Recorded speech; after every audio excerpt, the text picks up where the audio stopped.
This is Valmiki Ramayan, Season 5, Episode 10, Searching for Sita.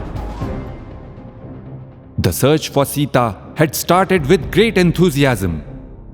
But the Vanaras that went east, west, and north returned in a month without any news of Sita. And even in the south, things were not looking good for Angad and his group. The time limit of 1 month set by Sugreev was up. Let alone finding Sita, they had not even covered all the places assigned to them. They were tired and dejected. Cracks began to appear within the group. Some thought of giving up the search and settling down for good someplace far away from Kishkinda. Earlier, when others felt low, Angad had led from the front and motivated everyone to keep looking. But now, even he was beginning to lose hope. And he was afraid of what would happen if he went back to Kishkinda. Angad said, "I think Sugreev will use this failure as a pretext to get rid of me. He never wanted to make me Yuvraj in the first place. He only did it because Ram told him to. If I go back, he may kill me." Hanuman tried to tell him otherwise. Dharmarajah pitruvyaste pritikamo dridavratah. Your uncle loves you and he rules according to dharma. How can he kill you? But Angad was not convinced. "I have decided that I will not return to Kishkinda. It is better to die than to go back. I will undertake a fast unto death here itself." Many other Vanaras also joined Angad. They would rather kill themselves than face Sugreev's ire. The Vanaras sat around lamenting how things had come to such a pass. They said to each other, "Kaikeyya varadanena idancha vikritam kritam." This horrible thing started with Kaikeyi's demands. And then there was the Vanvas, Sita's abduction, Jatayu's death, and all that followed. Jatayu, in a way, he was lucky. He got a chance to fight Ravan. He died bravely. Not like us. Just then, they heard someone say, "Jatayu! He is my brother. What are you talking about? Is he dead?" From the forest emerged a visitor who introduced himself as Sampati, Jatayu's elder brother. The Vanaras told him about Jatayu's brave but unsuccessful attempt to stop Ravan. Sampati was pained to hear that his brother was no more, and he recalled how the two had got separated.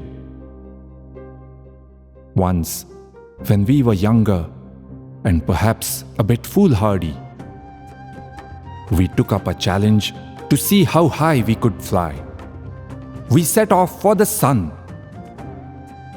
When we went up, the cities looked the size of chariot wheels. Further up, the forest looked like grass. Even higher, the mountains and rivers looked like stones and threads. And higher still, the land masses with all the mountains looked like elephants in a huge pond. It was sweltering hot up there. We were in great pain, but we kept going higher and higher. We went so high that the sun appeared equal in size to the earth. Tulya prithvi pramanena bhaskarah pratibhati nau. There the heat was searing, and we could not take it anymore. Jatayu suddenly started descending back to the earth, and I followed. But my wings had got burned, and I fell down here. Jatayu came down near Janasthan. Obviously, there is a lot of poetic exaggeration in this story. But it is incredible that an ancient poet like Valmiki could think how things will look as one goes higher and higher. He can imagine how the earth will look from space. And of course, all this implies that Valmiki knew the earth to be round and not flat. Sampati continued, I am too old to try and avenge my brother's death. However, the least I can do is help you find Sita. Now listen. One day, I saw Ravan sprinting away with a young and beautiful lady. She was crying and desperately trying to free herself from his clutches. She kept calling out, "Oh Ram! Oh Lakshman!" That must have been Sita. The Vanaras sat up, all excited. What? You have seen Sita? Please tell us where we can find her. Sampati told them that they must look for her in Lanka. He told them how they could reach the island and urged them to get going. They were already at the seacoast. They had to go further south and then make the journey across the sea. The Vanaras jumped in excitement. Gone was the dejection and any thought of giving up the search. Finally, they knew where to find Sita. They quickly reached the place from where they had to go across to Lanka. But when they looked out into the sea, the immensity of the challenge sunk in. Angad asked everyone, Ko viro yojana shatam langhayeta plavangamah. Who is the brave heart who can go across the 100 yojanas to Lanka? No one stepped forward. No one said a thing. Angad urged, Bruvadvam yasya ya shakti plavane. Speak up. Who can go how far? And then someone said, I can go 40 yojanas. Someone else said, I can do 50. And then it was 60, 70, and 80. Jambavan said he could do 90 yojanas and no more.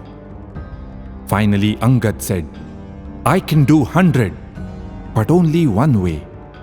I'm not sure if I can get back. In all this, Hanuman had said nothing. He was sitting quietly by himself. Why was that? We shall see in the next episode. Iti, her, asa. That is how it happened.